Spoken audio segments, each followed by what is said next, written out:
All right, ladies and gentlemen, in the Premier 20-team USFL League, this is highlights. This is my practice run. I'll do a much better previews of Week 13 and highlights for the fans on the fan page before Thursday night football.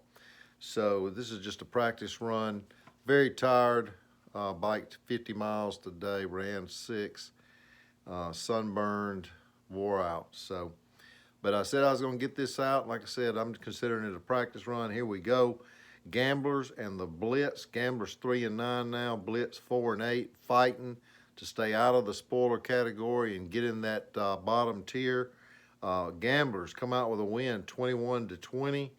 Um, Steve Smith's Blitz are 4-8. And Scott Boucher and myself are sitting at 3-9 right now. Tough seasons for both of us. And then in the Central, another game, the Panthers and San Antonio. Mark fell short. Cook hurt, plus Mahomes on bye, plus Miami's defense representing the Gunslingers equals a Gunslingers win here, 19-16. Panthers fall to 7-5, subject to drop out of the top 8. But they're still there right now. Michigan's percentage chance is still a solid 92% to make the top tier playoffs.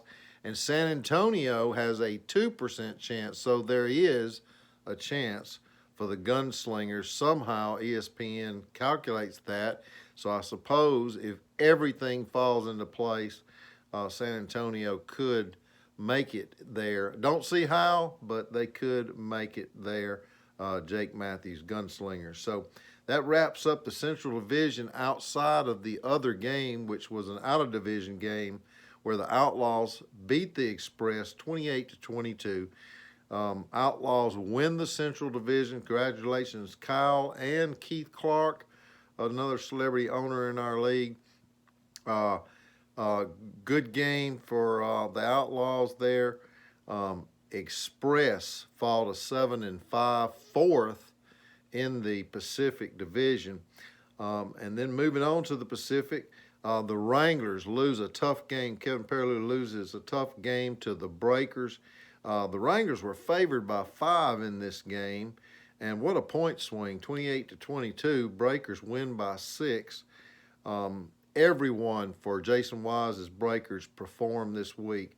Breakers win, go to 9-3, and then the Invaders win over the Hapless Gold. Michael Rutt, tough season. I know he'll be back next year. Invaders win, go to 9-3, 30-17. The Invaders are in first place in the Pacific, guys, and they are in first place by 0.14 points. That's the tiebreaker. Both have the same divisional record. Both have the same record.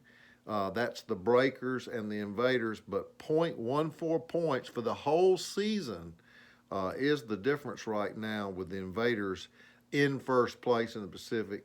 Breakers in second place at 9-3. Wranglers fall to 8-4, and then LA 7-5. The percentages there in that Pacific Division is 100% for the Invaders, 99% for the Breakers, 84% for the Wranglers, and still 25% for the LA Express. So tough division. Moving on to the Atlantic Division, Feds fall hard to the Spirit. Matthew has fought back and right now is in first place in the Spoiler Award, but another win puts him in the lower tier bracket playoff. Fournette had 8 points for Spirit. That was enough. Paul fell short. Paul and Michael Harris, another celebrity owner, they fall to 5-7. Spirit is 3-9. And then the Battle of Pennsylvania, the Stars pull out a big win over the Maulers. Michael Lanzlotti and Ken Dunnick, congratulations. The Stars have a 1% chance. Yes, a 1% chance to make the top tier playoffs at 5-7. I think the Stars right now are just worried about getting in that second tier, staying in that second tier, and maybe even finishing second place if possible there, and who knows with the 1% what can happen there. But Stars win this one 29 to 20 over John Pahala's Maulers. And then the Boats played the New Jersey Generals. It's the remaining team in the Atlantic game this week. You know, the New Jersey Generals, Stacy DeCecco, started out strong, lost several of her last 4 or 5 games here, finds herself at 8-4, still on top in the Atlantic Division. So the Atlantic Division is the Generals 8-4, Mahler 7-5, Stars 5-7, Feds 5-7, and the Spirit at 3-9. And with that said, the Showboats probably have won the division out south. Renegades are 7-5, Bandits 5-7, Stallions 4-8, Bulls 4-8. Bulls get a win this week. Phil Wilfong is trying to move into that lower tier. Been in the bottom 4 all year long, pretty much, but fighting his way back, sitting there at 4-8.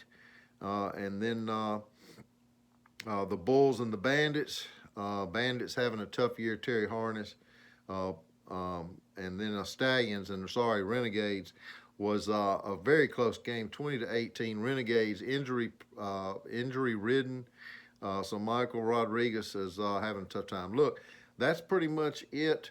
Again, on the fan page, I will be doing the previews, and now that I've done a little bit of homework, it'll be even better. Everybody has something to play for, whether it be to get out of the spoiler category, get in the second tier, stay in the top tier. Remember, you get dynasty points in that second tier if you win your first 2 rounds, and then you win in the third round against a team that's lost in the top tier for the first 2 rounds. So there's always that chance. Finish 15th, 16th, 13th, whatever.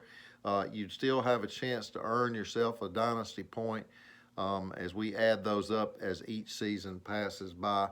All of that is on the main league page, updated at this time. So, all right, that was my practice run, guys. I'll do something before Thursday night football, previewing the all-important Week 13. Have a great week.